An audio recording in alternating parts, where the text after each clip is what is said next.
Hey guys, welcome back to my YouTube channel. आज हम फिर से लास्ट प्रीवियस ईयर क्वेश्चन से एक इंपॉर्टेंट टॉपिक डिस्कस करने वाले। So let's start here. आज का हमारा टॉपिक और क्वेश्चन है, व्हाट इज प्रोपोर्शनल कंसोलिडेशन व how does it work. Proportional consolidation क्या होता है और कैसे काम करता है, ठीक है। इसका मीनिंग करते हैं। मीनिंग में क्या है, proportional consolidation is a method of accounting used when a company has joint control over a joint venture, ठीक है। प्रोपोर्शनल कंसोलिडेशन क्या है, एक अकाउंटिंग का मेथड है जो हम कब यूज करते हैं, जब कंपनी का जॉइंट कंट्रोल होता है किसके ऊपर, जॉइंट वेंचर के, ठीक है। जैसे कि जॉइंट कंट्रोल तो आपको पता ही है। जॉइंट कंट्रोल का मतलब होता है कि जैसे 2 से या 3 लोगों का एक साथ में कंट्रोल रहना, जैसे, ठीक है। अब जॉइंट वेंचर कब होती है, जॉइंट वेंचर का मतलब होता है कि भाई जब 2 या 3 कंपनीज आपस में किसी स्पेसिफिक गोल को अचीव करने के लिए, रिस्क को शेयर करने के लिए, प्रॉफिट को शेयर करने के लिए, ठीक है, बढ़ाने के लिए, जब वो एक साथ आते हैं एक पर्पस के लिए, उसको जॉइंट वेंचर बोलते हैं, ठीक है। तो आगे क्या लिखा है, under this method the parent company record its share of each assets, liberties, income and expense of the joint venture in its own financial statement. इसके अंदर क्या करती है, जो पेरेंटल कंपनी होती है ना, वो अपने एसेट्स, अपने लिबर्टीज, सॉरी, जो जॉइंट, इसके अंदर क्या होता है, जो पेरेंटल कंपनी होती है ना, वो हर एक एसेट, मतलब एसेट, लिबर्टी, इनकम, एक्सपेंस किसका, जॉइंट वेंचर का, ठीक है। जॉइंट वेंचर का रिकॉर्ड करती है किसके अकॉर्डिंग, अपने शेयर, अपने परसेंटेज ऑफ शेयर्स के अकॉर्डिंग रिकॉर्ड करती है, ठीक है। अब पेरेंटल कंपनी क्या होती है, जिसके शेयर या जिसकी जो जो जॉइंट कंट्रोल होती है उसकी पावर थोड़ी ज्यादा होती है, तो उसको पेरेंटल कंपनी कह देते हैं, ठीक है। अब इसमें आगे क्या लिखा है, it does not show 100% of the joint venture figure, मतलब ये 100% शो नहीं करती। देखो, जो पेरेंटल कंपनी है वो अपना ही परसेंट शो कर रही है ना। अगर उस पेरेंट कंपनी का 100% ही कंट्रोल हो जाएगा, मतलब 100% ही शेयर हो जाएंगे, शेयर ऑफ हर चीज में हो जाएगा, तो फिर ज्वाइंट वेंचर कैसे होगी, ठीक है। तो ज्वाइंट कंट्रोल कैसे होगा, तो इसीलिए बोला कि नोट 100% शो नहीं करती है, ठीक है। वो जितना उसका परसेंटेज है, जितनी उसकी परसेंटेज ऑफ शेयर है, वो उतना ही अपने फाइनेंशियल स्टेटमेंट में डालेगा, ठीक है। It show only the proportionate on, वही बोला ना कि 100% नहीं शो करती, वो अपना परसेंट शो करेगी। वही लिखा है अगली लाइन में कि प्रोपोर्शनेट ऑन, जैसे 40% हो सकता है, 50% हो सकता है, 60% हो सकता है, 20%, जितना उसका पोर्शन है, जिसके उसके परसेंटेज जो शेयर है, वो उतने ही एसेट्स, लिबर्टी, इनकम, इसमें सब ऐड करेगा, ठीक है। एग्जाम्पल क्या है इसकी, एग्जाम्पल देखो। Example, if a company A owns 40% in joint venture it will record. अब ए है, उसकी क्या है, 40% परसेंटेज ऑफ शेयर है, किसमें, जॉइंट वेंचर में, ठीक है। अब देखो वो क्या करेगा, 40% of joint venture asset, 40% of joint venture liberties, 40% of income and expense, ठीक है। ये क्या करेगा, इन सबको ऐड करेगा, मतलब कि हर एक चीज का 40% अपने फाइनेंशियल स्टेटमेंट में ऐड करने लग जाएगा। इससे क्या होगा, this make the financial statement reflect only the actual share of ownership of the investor. ये क्या करेगा, सिर्फ एक्चुअल ओनरशिप कितना, मतलब एक इन्वेस्टर कितना, उसका कितना शेयर है, सिर्फ उतना शो करेगा, ठीक है। अब जैसे कि फॉर एग्जांपल आपने जॉइंट वेंचर की पूरी फाइनेंशियल स्टेटमेंट बना ली, ठीक है। तो आप जब वहां पे 2 लोगों का कंट्रोल है, ठीक है, मान लो कि अगर ये ए का 40% है तो बी का बाकी का परसेंटेज होगा ना, तो फिर आपको कैसे पता लगेगा कि ए का कितना है, बी का कितनी कॉम्प्लिकेटी होगी, ठीक है। तो उसीलिए उन्होंने कह दिया कि भाई ए की अपनी है, और आपको आराम से पता लग जाएगा कि ए इतने शेयर ओन कर रहा है, ए में ए को इतना प्रॉफिट हो रहा है, ए की इतनी सेल हो रही है, ठीक है। तो उसको अकॉर्डिंग वही बोला कि एक्चुअल शेयर ऑफ ओनरशिप बता देगा इन्वेस्टर की। अब आ गया कि why proportional consolidation is use, ये क्यों यूज की जाती है। This method is useful because the company participates jointly in the venture. वही बोला कि जो कंपनी होती है उस पर जॉइंट कंट्रोल होता है, मतलब कि एक इंसान की नहीं होती है, उसमें 2-3 लोगों का मतलब जॉइंट कंट्रोल होता है, हर किसी के अपने परसेंटेज ऑफ शेयर्स होते हैं, ठीक है। आगे क्या है, risk and rewards are shared in proportion to the ownership, ठीक है। जो रिस्क है, रिवॉर्ड है, वो भी आपस में उनके पोर्शन के अकॉर्डिंग, उनके परसेंटेज के अकॉर्डिंग शेयर होते हैं, ठीक है। जैसे आपने ऊपर लिखा था ना कि अगर देखो एसेट्स हो गए तो लिबर्टी की भी 40%, इनकम एंड एक्सपेंस की, मतलब कि एसेट ही ओनली नहीं, जो उनके उसकी लाइबिलिटी है, उसकी जो एक्सपेंस भी होंगे उनका भी उसको हिस्सेदारी लेनी पड़ेगी, ठीक है। User of financial statement can clearly see the company share in each item, ठीक है। जो फाइनेंशियल स्टेटमेंट यूज कर रहा है उसको एग्जैक्टली पता लगेगा कौन कितना शेयर, मतलब किसका कितना शेयर में हिस्सा है, कौन कितना प्रॉफिट कमा रहा है, मतलब एग्जैक्टली डिटेल में पता लगेगा। It gives a more realistic picture of the company involvement, ज्यादा रियलिस्टिक बनाता है फाइनेंशियल स्टेटमेंट को, ठीक है। अब देखो हाउ को प्रपोर्शनल कंसोलिडेट वर्क, मतलब इसके स्टेप बताने की, इसका स्टेप बनाने के स्टेप्स क्या होते हैं, ठीक है। पहला तो देखो, determine the percentage of ownership, ठीक है। मैं आपको ना इसको कराने से पहले मैं आपको बता दूं कि आपको ना, अगर आप जॉइंट वेंचर थोड़ा सा प्रॉब्लम हो रहा था, आप इसको कहीं ना कहीं क्वेश्चन के एक पार्टनरशिप के अकॉर्डिंग भी ले सकते हो, ठीक है। कि भाई 2 लोगों की पार्टनरशिप में भी ऐसे ही होता था ना कि आपका हर एक चीज, एसेट हो, लिबर्टी हो, कोई भी चीज हो, तो आप में आपस में बराबर की बढ़ती थी। तो आप कहीं ना कहीं पार्टनरशिप के अकॉर्डिंग भी लेके चलते हो, लेकिन कहीं पार्टनरशिप वर्ड मत लिख देना, सिर्फ याद करने के लिए कि आपको प्रॉब्लम हो, इसके लिए आप पार्टनरशिप का एग्जाम्पल लेके चल सकते हो, लेकिन आपको लिखना होगा जॉइंट वेंचर ही है, ठीक है। अब देखो पहले आपको डिटरमाइन करना होगा परसेंटेज ऑफ ओनरशिप। आपको पहले देखना होगा कि अगर दो लोग कंपनी में, अगर दो लोग की हिस्सेदारी है, ठीक है, जॉइंट कंट्रोल है, तो आपको देखना होगा कि भाई उस दो लोगों की हिस्सेदारी में किसका कितना परसेंटेज का हिस्सा है, ठीक है। ऐसे थोड़ा ना कि आप बोल दोगे कि मैं भी पार्टनर हूँ, वो बोलेगा कि मैं भी इस कंपनी, मेरा वो एक पहले ए बोलेगा कि मेरा भी कंट्रोल है, बी बोलेगा मेरा भी कंट्रोल है, सी बोलेगा मेरा भी कंट्रोल। अरे कंट्रोल है पर कितना परसेंटेज का कंट्रोल है ना आपका, तो ये भी तो पता होना चाहिए। तो वही बोला कि determine the percentage of ownership. पहले आप परसेंटेज, आपकी ओनरशिप, आपके कंट्रोल की कितनी परसेंटेज है वो चेक करो, ठीक है। अब कैसे, before anything else the investor must know how much percentage it owns in the joint venture. वही चीज बोली कि इन्वेस्टर को सबसे पहले ये पता होना चाहिए कितना परसेंटेज और ज्वाइंट वेंचर में कितना वो ओन कर रहा है, ठीक है। अब जाइए यहाँ पे कंपनी एज्यूम कर सकते हो, ठीक है। अब this percentage decide how much share of assets, liberties, income and expense will be recorded, ठीक है। अब आपको उसी, क्योंकि उसी परसेंटेज के बेसिस पे आप अपनी एसेट्स, लिबर्टीज, इनकम, एक्सपेंस सब कुछ रिकॉर्ड करोगे, ठीक है। जैसे कि एग्जाम्पल क्या है, इफ ओनरशिप इज 20%, अगर उसका शेयर कितना है ओनरशिप का 20% है, तो it will record 20% of everything, वो सबका 20% रिकॉर्ड करेगा। आगे क्या, if the ownership is 40%, it will record the 40% of everything. If ownership is 50, it will record half of the everything. मतलब जितनी परसेंटेज होगी उसके अकॉर्डिंग वो सब कुछ रिकॉर्ड करता जाएगा, ठीक है।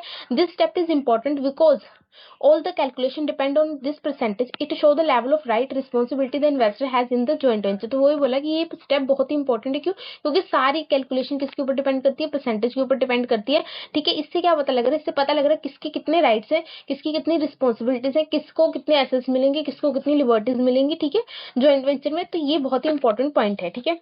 सेकंड क्या हमारे पास point, identify the joint venture assets and liberty. पहले आपने आइडेंटिफाई कर दिया कि आपके ओनरशिप की परसेंटेज कितनी है, ठीक है, आपकी परसेंटेज कितनी थी। अब आपने उसके जो उसी परसेंटेज के बेसिस पे सब चीजों को बांटना है, ठीक है। अब पहले सबसे पहले क्या आता है, assets and liberties. Assets and liberties को अब जॉइंट वेंचर, पहले आप परसेंटेज में बांटने से पहले ये देखोगे ना कि भाई एसेट्स एंड लिबर्टीज पूरे टोटल कितने हैं, टोटल कितने हैं ना, तभी यहाँ पे जॉइंट वेंचर लिखा है। नहीं तो यहाँ पे ना इन्वेस्टर लिख सकते थे, इन्वेस्टर की एसेट्स लिबर्टी, बट यहाँ जॉइंट वेंचर लिखा है। मतलब कि आपको परसेंटेज अब तभी लगाओगे ना जब आपको टोटल पता होगा। अगर मतलब 40% अगर आपकी ओनरशिप है तो आप तभी लगाओगे ना 40%, जब आपको 100% पता होगा। तो वही चीज बोलिए, इसमें आगे क्या लिखा है, once the ownership percentage is know the investor look at the total assets and total liberties of the joint venture. जो मैंने आपको पहले बोल दिया कि पहले आप टोटल एसेट, टोटल लिबर्टीज को आइडेंटिफाई करोगे कि उसका टोटल कितना है, वो जॉइंट वेंचर का एसेट कितने टोटल लिबर्टीज, 100% कितना है, ठीक है। This include items. अब आप बोलोगे कि ऐसी लिबर्टीज में कौन कौन सी चीजें ऐड हो सकती है, आप कुछ एग्जाम्पल्स लिख सकते हो, ठीक है। जैसे कि कैश एसेट्स में आता है, इन्वेंट्री एसेट में, मशीनरी एसेट्स में, फिक्स एसेट में, बिल्डिंग फिक्स एसेट में, डेटर हो गए एसेट्स में, और क्रेडिटर लोन्स, और ये दोनों लिबर्टीज में आ गए, ठीक है। अब देखो, the investor then applies ownership percentage of the each item, ठीक है। अब देखो आपने पहले परसेंटेज देख ली ना, 100 टोटल एसेट टोटल लिबर्टीज देख ली आपने, ठीक है। अब आपने क्या करना है, अपने ओनरशिप के अकॉर्डिंग उस परसेंटेज को डिवाइड करना आइटम्स को। जैसे कि for example if the joint venture has, अगर जॉइंट वेंचर के पास कैश 10 लाख का है, ठीक है, और मशीनरी 20 लाख की है, क्रेडिटर 5 लाख के, तो अब देखो एंड इन्वेस्टर ओन्स 40%। जब इन्वेस्टर के पास 40% ही पावर है तो वो क्या करेगा, 10 लाख का 40% 4 लाख कैश, 20 लाख का 40% 8 लाख मशीनरी, ठीक है, 5 लाख का 40% 2 लाख क्रेडिटर। तो ये इतना अपने में ही डालेगा, ठीक है, वो ऐसे नहीं डालेगा 10 लाख 20 लाख नहीं, वो कितना डालेगा, 4 लाख 8 लाख 2 लाख, ठीक है। इसमें क्या, this ensure the investor shows only A share not the full amount. इससे क्या होगा कि इन्वेस्टर सिर्फ अपना शेयर बता रहा है, सारे अमाउंट का नहीं बता रहा है, ठीक है। अब थर्ड देखो, identify the joint venture income and expense. जब आपने एसेट्स एंड लिबर्टी डाल ली तो आपको भाई इनकम और एक्सपेंस भी तो डालना पड़ेगा ना। ऐसा थोड़ा ना कि आप बोलोगे नहीं मैं तो एसेट्स ही डालूंगा, मैं तो इनकम ही डालूंगा, नहीं। जब आप जॉइंट कंट्रोल में आए हो, आपने अगर प्रॉफिट बांटा तो आप रिस्क भी बांटोगे, तो वही चीज आगे इनकम एंड एक्सपेंस भी देखोगे, ठीक है। Next the investor look at the joint venture total revenue total expenses for their. पहले आप टोटल रेवेन्यू देखोगे उसका कितना है, टोटल एक्सपेंस कितना है ऑफ देयर का, ठीक है। अब इसमें कैसे इंक्लूड हो सकता है, देखो सेल रेवेन्यू में आ जाती है, अदर इनकम रेवेन्यू में, ऑपरेटिंग एक्सपेंस एक्स में हो गए, सैलरी एक्सपेंस एक्सपेंस में, डेप्रिसिएशन एक्सपेंस में, इंटरेस्ट कॉस्ट, ठीक है। तो ये सब चीजें आप लिख सकते हो। इसमें से 3-4 ये इसलिए लिखी ना एग्जाम्पल के थ्रू पे लिखी कि मैम को पता लगे, थोड़ा डिटेल में भी पता लग जाए कि आपको आता है, ठीक है। आगे क्या है, आगे देखो, using the same ownership percentage the investor record only its share, ठीक है। अब वही सेम परसेंटेज हम 40% लेके चल रहे थे, हम उसी को मानेंगे कि 40% था, अब उसी के अकॉर्डिंग सब चीजों को बांटेंगे। जैसे कि एग्जांपल 40% ओनरशिप, अगर जॉइंट वेंचर की टोटल सेल कितनी है 50 लाख है, तो इन्वेस्टर कितना रिकॉर्ड करेगा, 50 लाख पे 40% 20 लाख रिकॉर्ड करेगा, ठीक है। अगर जॉइंट वेंचर, ठीक है, ये जीवी, ये समझना मत, ये जीवी है, ठीक है, ये जॉइंट वेंचर है। जब एग्जाम में लिखो ना तो जीवी मत लिखना, जॉइंट वेंचर लिखना। कहते हैं एग्जाम में कभी भी शॉर्ट फॉर्म नहीं यूज करनी चाहिए। हम कभी कभार ऐसा होता है ना, कोई बहुत कॉमन शॉर्ट फॉर्म होती है, बहुत इजी, तो हम यूज कर देते हैं, बट ऐसा करना नहीं चाहिए। दो एक मिनट लगता है उसको बड़ा लिखने में, फुल लिख देना, ठीक है। जॉइंट वेंचर से जीवी जीवी मत लिख के आना, आप वहाँ जॉइंट वेंचर फुल नेम लिख के आना, ठीक है। अब जॉइंट वेंचर एक्सपेंस अगर 30 लाख के हैं टोटल एक्सपेंस, तो इन्वेस्टर कितने रिकॉर्ड करेगा, 12 लाख के एक्सपेंस रिकॉर्ड करेगा, ठीक है। इससे क्या होगा, the investor real share of the performance of the joint venture. इससे क्या होगा कि रियल शेयर इससे क्या होगा, रियल शेयर ही शो होगा, ठीक है, किसका, परफॉर्मेंस ऑफ द इन्वेस्टर का। तो आगे देखो, फोर्थ स्टेप क्या है, add the share of each item line by line to investor financial statement. अब देखो, आपने सब चीजें बांट ली, ठीक है। आपने पहले क्या आइडेंटिफाई किया, आपने क्या किया, आपकी परसेंटेज कितनी आइडेंटिफाई थी, ठीक है, आपने निकाली। फिर आपने एसेट्स एंड लिबर्टीज के बेसिस पे बांट दिया, आपने इनकम एक्सपेंस बांट दिया, अब सब कुछ बांट दिया ना, अब उसको बारी आई डालने की, किसमें, फाइनेंशियल स्टेटमेंट में, ठीक है। तो अब क्या है, this is the main distinct feature of proportional consolidation. ये एक अलग ही फीचर है, सबसे अलग फीचर है प्रोपोर्शनल कंसोलिडेशन का। ये क्यों ऐसा बोला गया, आप बोलोगे कि यार ऐसे और भी फीचर होंगे, नहीं। इसमें लाइन, ये जो लिखा ना, आइटम लाइन बाय लाइन, ये जो ऊपर लिखा है ना ब्लैक में, लाइन बाय लाइन, इसका मतलब है कि ये एक अलग फीचर है, क्योंकि आपको ना इक्विटी का भी एक मेथड है, ठीक है, लेकिन उसमें ऐसा नहीं होता। इसीलिए इसने स्पेशल बोला कि आपको एक डिस्टिंक्ट फीचर है, यही एक फीचर है जो आपको अलग बनाता है इक्विटी मेथड से, क्योंकि दोनों ही मेथड यही कैलकुलेट करते हैं ऑलमोस्ट, बट कहीं ना कहीं इन्वेस्टर की ही अमाउंट को कैलकुलेट करते हैं, बट कहीं ना कहीं ये इसके लिए अलग है प्रोपोर्शनल, क्योंकि इसके पास लाइन बाय लाइन ऐड की जाती है आइटम्स, ठीक है। अब देखो, the investor take the share its share calculated in step 2 and step 3 and them line by line on its on balance sheet P and L account statement. वही बोला कि जो आपने स्टेप 2 में कैलकुलेट किया था ना, जो आपने इन्वेस्टर की एसेट एंड लिबर्टी ऐड की थी, ठीक है, एक्सपेंस एंड इनकम की जो थर्ड स्टेप की थी, उसको आप क्या करोगे, लाइन बाय लाइन किसमें ऐड करोगे, बैलेंस शीट में पी एंड एल अकाउंट में, ठीक है। अब लाइन बाय लाइन का मतलब क्या है कि जैसे आती थी ना वैसी, जैसे कि पहले एसेट्स आते थे, फिर लिबर्टीज ऐड कर, जैसा आपका परफॉर्मा चलता था बैलेंस शीट का, ठीक है, पी एंड एल का जो परफॉर्मा आप नॉर्मली फाइनेंशियल स्टेटमेंट में यूज करते, तो वही करोगे, सेम वही करोगे, बस उसमें अमाउंट आप इन्वेस्टर की डालोगे जो आपने अमाउंट निकाली है, ठीक है। इसका देखो आगे लिखा भी है कि दैट मीन्स, इसका मतलब क्या है कि investor add its proportion of the joint venture asset to its own assets, मतलब जो प्रोपोर्शनेट आपने निकाला है ना, उसको आप अपने एसेट्स में डालोगे। देखो नेक्स्ट में क्या लिखा है, investor add its proportion of joint venture liberty to its own liberty. जो जॉइंट वेंचर में उसने जो प्रोपोर्शनेट निकाला लिबर्टी को अपने में निकालेगा, जो उसने रेवेन्यू में जॉइंट वेंचर में अपना प्रोपोर्शन निकाला ऑन रेवेन्यू में डालेगा, ठीक है। ऑन एक्सपेंस में सेम वैसे, जैसे मैंने आपको बोला कि जैसा परफॉर्मेंस चलेगा वैसे ही, बस आपने अपने शेयर्स जो आपने प्रोपोर्शनेट निकाला ना वही ऐड करते जाएंगे, ठीक है। This created detail picture showing exactly how the joint venture contribute to each financial statement. ये क्या, एक डिटेल पिक्चर शो करता है, ये बताता है कि कितना जॉइंट वेंचर कंट्रोल कर रहा है, मतलब कितना आपका पावर है, ठीक है। This step show how the joint venture affects every part of the investor business. वही बताता है कि भाई कैसे ये इफेक्ट करता है अपने मतलब ये कैसे जो जॉइंट वेंचर कैसे इफेक्ट करेगा एवरी पार्ट को, ठीक है, किसके, इन्वेस्टर के बिजनेस को, ठीक है। अब देखो फिफ्थ पॉइंट ये लिखा है, do not create a separate investment in joint venture account, ठीक है। ये इसलिए पॉइंट ऐड किया गया है ना,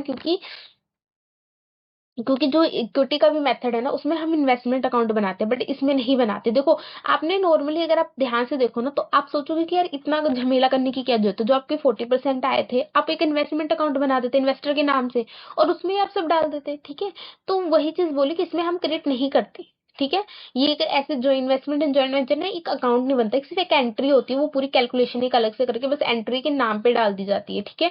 तो वो आप जब इक्विटी करोगे ना तब को पता लगेगा, ठीक है। तो अभी इसका इतना ही समझो कि इसमें इन्वेस्टमेंट इन जॉइंट वेंचर का अकाउंट नहीं बनता है, ठीक है। इसमें क्या लिखा है, under this method investment does not keep a single investment account for a joint venture. मतलब वही बोला कि इसमें क्या होता है कि जो इन्वेस्टर होता है ना, वो कोई single investment account joint venture के लिए नहीं रखता है, ठीक है।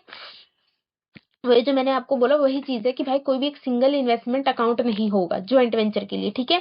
क्यों? अब ये लिखो वाई क्यों नहीं होता, because all the assets and liberty income and expense are already included separately in the investors book. वो ऑलरेडी ही ऐड कर दिया आपने सब कुछ एक लाइन लाइन बाई, अब फिर वापस उसको डालने का क्या फायदा, कुछ फायदा है उसका अकाउंट का दोबारा से बनाने का? So there is a no need for, तो इसके लिए कोई जरूरत नहीं थी किसकी, investment in joint venture account की या शेयर ऑफ प्रॉफिट फ्रॉम जीवी जितना है, तो क्योंकि वो ऑलरेडी, क्योंकि देखो यार आपने जब शेयर एसेट्स डाले, आपने जो लिबर्टी डाल दिया, एक्सपेंस डाल दिया, आपने इनकम डाल दिया, तो आफ्टर सी बात आपको प्रॉफिट तो वही निकल जाएगा, आपको दोबारा से एक share of profit from joint venture लिख के क्या बनाने की जरूरत है?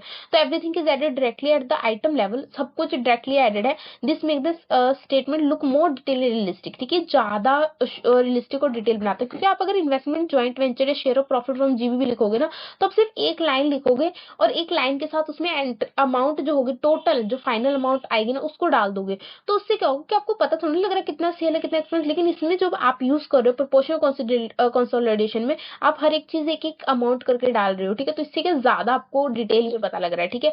अब देखो सिक्स आइटम क्या है, सिक्स स्टेप क्या है कि eliminate any inter company transaction. अब इंटर कंपनी पहले समझ लो क्या था, जब दो कंपनी आपस में अंदर अंदर कर रही है, इंटर मतलब इंटरनल ट्रांजेक्शन हो रही है, ठीक है, एक्सटर्नल नहीं, इंटरनल जो मतलब अपने ही घर में हो रही है, ऐसे अपने घर में मतलब जैसे अब घर में आप हो तो आपने कुछ मतलब पापा ने पैसे आपको दे दिए, ठीक है, तो आपने भाई को दे दी, तो ये आपस आप अपने में ही रेगुलेट कर रहे हो ना, पैसा पैसा तो घर में ही है ना। तो वही चीज होगी कि भाई इसका कुछ लेना, इसको नहीं आप इंक्लूड करोगे, ठीक है, इंटरनल जो इंटर कंपनी के अंदर अंदर ट्रांजेक्शन, जैसे कि if the investor and joint venture do business with each other. अगर इन्वेस्टर और जॉइंट वेंचर, ठीक है, जो इन्वेस्टर है मतलब जो ऑन कर रहा है और जो जॉइंट वेंचर है, ठीक है, फुल कंपनी, ठीक है, अगर वो आपस में ही बिजनेस कर रहे हैं, कुछ मतलब लेन देन कर रहे हैं, like a selling goods giving loan, this transaction must be remove, वो निकाल दी जाएंगी, एडजस्ट कर दी जाएंगी। क्यों? This is because there internal transaction not external, ये इंटरनल है एक्सटर्नल नहीं है, ठीक है। Example, if the investor sold goods to the joint venture, profit in inventory must be remove. Investor ने क्या कर दिया, ज्वाइंट वेंचर को गुड्स बेच दिए, तो जो उसमें प्रॉफिट वो ऐड करता वो क्यों करेगा भाई, इसको रिमूव करना होगा, क्योंकि घर में ही तो बात है ना, आपने जो उस इन्वेस्टर ने दिया, तो आफ्टर ऑल सी बात है उससे जो वो बेचेगा जो बनाएगा तो वैसे भी तो उसे प्रॉफिट मिलेगा ही ना, इन्वेस्टर को कंट्रोल तो उसका भी है, तो उसको दोबारा फिर डबल प्रॉफिट हो जाएगा, ठीक है, वो मिसलीड कर देगा फाइनेंशियल स्टेटमेंट को। If the investor give a loan to joint venture, अगर इन्वेस्टर ने ज्वाइंट वेंचर को लोन दे दिया, the loan should not appear as an the asset and liberties, वो एसेट एंड लिबर्टीज में शो नहीं करेगा, ठीक है।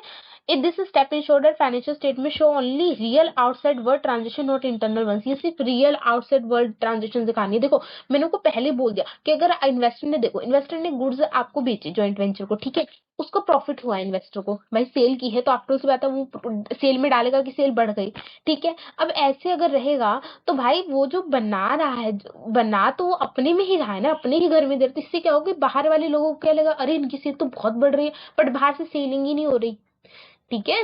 तो वही चीज है कि बाहर के अकॉर्डिंग एक रियलिस्टिक व्यू देने के लिए एक कहीं ना कहीं मिसकंसेप्शन ना हो, एक मिसअंडरस्टैंडिंग ना हो, लोग उसका फायदा ना उठाए। भाई लोग तो फिर आपस में ही ट्रांजेक्शन, बताओ एक कंपनी की कितनी ब्रांचेस होंगी, आपस में सब ट्रांजेक्शन करके लिख देंगे भाई मेरी सेल इतनी है, मेरा प्रॉफिट इतना है, मेरा ये है वो है, और लोग बेचारे पागल बनते रहेंगे, शेयर करते रहेंगे, सोचेंगे तो कंपनी बड़ी प्रॉफिट में चल रही है। तो इसी के लिए इन सब चीजों को एक रिलायबल बनाने के, रियल वर्ल्ड ट्रांजेक्शन बनाने के लिए इसीलिए ये सब चीजें ट्रांजेक्शन रिमूव कर दी गई है, ठीक है।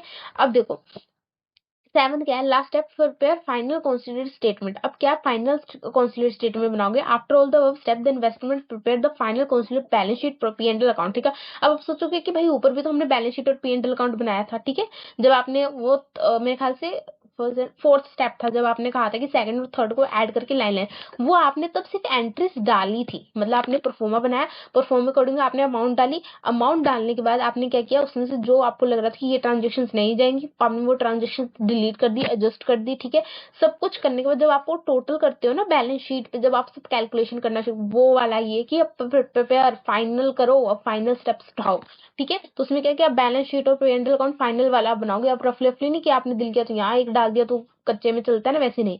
This statement is now show the investor share in the joint venture as if both the company are operating together but only on the proportionate amount. वही बोला कि अब दोनों शेयर्स का बताएंगे, इन्वेस्टर का बताएगा कि जॉइंट वेंचर में कितना शेयर है, अगर वो कंपनी एक साथ ऑपरेट कर रही है, ठीक है, सिर्फ लेकिन प्रोपोर्शनेट बेसिस पे, ठीक है। This give a complete and transparent picture of the investor involvement, ये कंप्लीट पिक्चर बताएगा, इन्वेस्टमेंट बताएगा कि इन्वेस्टर के आने से उसे कितने शेयर्स उनमें बटे हैं, कितना प्रॉफिट हो रहा है, कितनी सेल बढ़ रही है, कम हो रही है, एक्सपेंसेस कम हो रहे कि नहीं, तो ये सब चीजें बताएगा, ठीक है।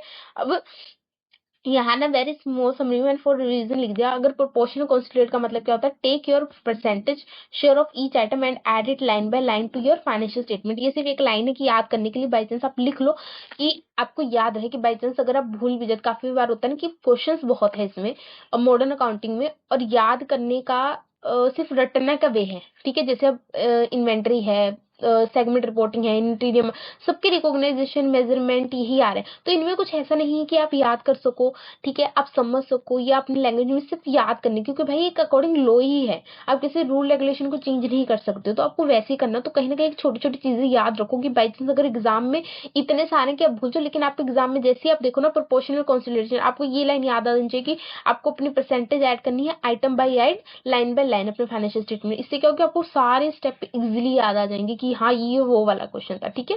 तो इसके लिए आज के लिए इतना ही। अगर आपको वीडियो हेल्पफुल लगी हो तो लाइक कीजिए,